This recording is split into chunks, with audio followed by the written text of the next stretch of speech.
कहा गया कि इलेक्टोरल रोल्स में रॉन्गफुल एडिशन या डिलीशन कर दिए गए। ये अभी रिसेंट शुरू हुआ जनरल इलेक्शन के बाद, महाराष्ट्र इलेक्शन से। अभी दिल्ली में भी चल रहा है लगातार यही बात। तो आप पूछेंगे, इससे पहले मैं खुद वो प्रश्न दे रहा हूं जो आपके मानस में हैं और सबके मानस में फैला दिए गए हैं। ऐसा भी कहा गया है कि कोई ग्रुप्स को टारगेट कर दिया जाता है, किसी के नाम काट दिए जाते हैं, किसी लोकेलिटी से नाम काट दिए जाते हैं। मैं आज सब बताऊंगा कि ऐसा हो सकता है क्या, ऐसा क्यों नहीं हो सकता। कहा गया कि कुछ कॉन्स्टिट्यूएंसीज में 50-50 हज़ार वोटर बढ़ा दिए गए, वहां पर कोई पर्टिकुलर पार्टी जीत गई। इस तरीके की चीजें कही गई। ईवीएम्स का तो एक सब जवाब देने के बाद बोला गया कि मैनिपुलेट हो सकती हैं। ये भी 2 बार हो सकता है, कभी बैटरी के नाम पर, कभी किसी नाम पर, कभी कहा गया कि ये ईवीएम इलेक्शन है, लोगों का इलेक्शन नहीं है। वोटर टर्नआउट इंक्रीज हो जाता है 5 बजे के बाद। ये काफी एक विषय पब्लिक में रहा, जनरल इलेक्शन के दौरान भी, उसके बाद भी। कैसे 5 बजे के बाद बढ़ सकता है, कहां बढ़ गया, कौन सी 5 बजे से 10 बजे तक के बीच में कतारों में, लाइनों में लोग खड़े हुए थे, हमें वीडियो दिखाइए। इस तरीके के प्रश्न पूछे गए, जिसके उत्तर मैं आज देना चाहता हूं before going to Delhi election. Also necessary, because the doubts gets removed, you can ask me further questions if you want, and these questions do not come again election after election. Voters में mismatch हो गया, जितने vote पड़े थे वो बढ़ा दिए गए। पहली बात तो ये था वोटर टर्नआउट में, चलिए बढ़ा दिए।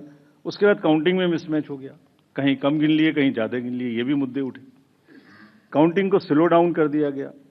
अभी एक नया मुद्दा उठा है कि हमने कोई रूल चेंज कर दिए हैं जिससे बहुत बड़ी ट्रांसपेरेंसी खत्म हो गई है। So all these questions are actually, अगर एक बहुत बड़ी पिक्चर आपको मैं दिखाऊं तो 10.5 लाख बूथ हैं कंट्री में। हर बूथ पर 4 से 5 पोलिंग ऑफिशियल्स होते हैं, तो उनका नंबर हो गया 10.5 इंटू 4 भी कर लें तो करीब करीब 45-50 लाख लोग हैं। ये 45-50 लाख जो पोलिंग ऑफिशियल्स हैं, ये उसी स्टेट के होते हैं, डिफरेंट डिपार्टमेंट्स के होते हैं, डिफरेंट स्किल सेट्स के होते हैं। एंड चुनाव से बूथ पे पहुंचने के 2 days 3 days before they are randomized in front of the candidates and teams are formed. So they meet first time 2-3 days. So there cannot be, ऐसा लगता है कि जैसे 40-45 लोग कोई कॉन्स्पिरेसी या कोई गलती गड़बड़ करने के लिए बैठे हुए हैं। इतने सारे क्वेश्चंस देख के बड़ा पेन होता है इनको, because they are at the receiving end. So I will explain how this is not possible or what is the answer to this. I will attempt answers to all these questions, and it is our duty. Actually, right to question is inbuilt in democracy. It's an inherent right. We respect this. We respect this right. We feel that question करना और उसका जवाब देना हमारी जिम्मेदारी है। तो आज इन सभी सवालों की पूरी इज्जत रखते हुए हम इनका जवाब देंगे 1 by 1। और अगर इसको मैं कुछ शायराना अंदाज में कह सकता तो ऐसे कहता, सब सवाल अहमियत रखते हैं, जवाब तो बनता है।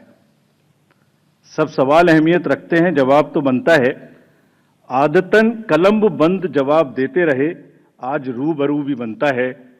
क्या पता कल हम हो ना हो, आज जवाब तो बनता है, आज जवाब तो बनता है। तो friends, before giving you answer, एक पूरी पिक्चर दिखाता हूं आपको। ये स्लाइड देखिए, इसको अपने मानस में थोड़ा बसाइए। अभी अनुज ने कहा कि पिछले 2020 से 30 स्टेट्स के इलेक्शन हुए हैं। 15 स्टेट्स में different parties are the biggest parties. This is the beauty of Indian elections and the democracy. आप देखिए 2020 से स्टेट बाय स्टेट हमने दिखाया। This we are putting on social media. जैसे मैं आपसे बात कर रहा हूं तो आपके ग्रुप में ही आ जाएगा, slide bye slide it is being transmitted. 20, 21, 22, 23, 24 हर जगह में different parties are coming to, are getting maximum seats. This is one reflection how fair, how deep rooted the Indian fairness of the Indian getting maximum seats. This is one reflection how fair, how deep rooted the Indian fairness of the Indian elections are. The voter, Indian voter is extremely aware, conscious he understands everything, तो वही जवाब देता है। But anyway, जो प्रश्न पूछे गए उनका जवाब मुझे देना चाहिए, मैं देता हूं उनका जवाब आपको। एक जवाब देने से पहले अगर ये बात मैं कहूं कि ये पूरी पिक्चर अगर किसी को दिखा दो, तो सारी पार्टीज को पता है कि वो जहां पे प्रक्रिया का आकलन नहीं हो सकता, परिणाम अपना निश्चिंत है। फिर से जो पार्टी सब जानती हैं कि वो भी जीतती हैं, अगर उसको भी शायराना अंदाज में कहा जाता तो कैसे कहते, ये मैं कहने की कोशिश फिर से करता हूं। वो जानते हैं वो जीत चुके हैं, उन्हें पता है कर ना सकें इकरार तो कोई बात नहीं, मेरी वफा का उनको एतबार तो है। शिकायत भले ही उनकी मजबूरी हो, मगर सुनना, सहना, सुलझाना हमारी आदत तो है।